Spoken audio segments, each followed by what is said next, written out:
Today's report focuses on the province's finances, as well as the most recent audited statements of over 100 organizations under the province's control, including departments, Crown corporations, and other public organizations with a total of more than $13 billion in expenses. This year, the government received a clean audit opinion on its financial statements.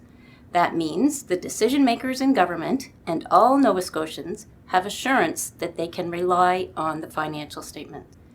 Nova Scotia's economy and finances are rebounding to pre-COVID-19 levels this year, with several financial indicators now on the upswing after reaching 5-year lows during the pandemic in 2021.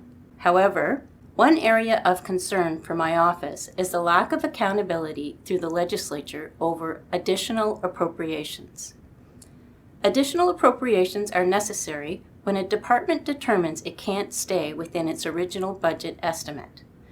The Nova Scotia Finance Act is unlike all other provinces in Canada, as there is no requirement for the legislature to review, vote on, or approve this additional spending. That means requests for additional appropriations are approved by the government of the day and are not voted on by the House of Assembly. Last year, these additional appropriations totaled $896 million. Since 2013, successive governments have approved a cumulative amount of $4.7 billion.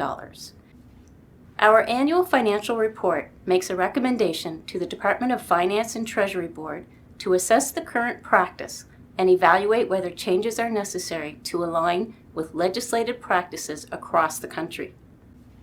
The annual financial report has 3 chapters and provides insights on topics of interest impacting the province, including funding to universities.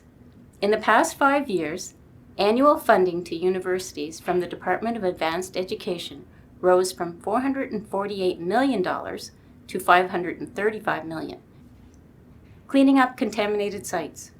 The liability to clean up contaminated sites has grown significantly since 2018, and this year is $454.5 million.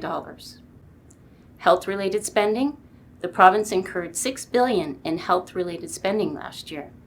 This is another area that's risen in cost, with annual health-related operating cost increasing $1.1 billion since 2018.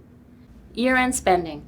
There was a significant amount of spending recorded during the last week of the fiscal year when compared to previous years. As part of our audit, we analyzed $1.4 billion in spending during the last week of March. There are a lot more highlights in our report, which you can now read on our website.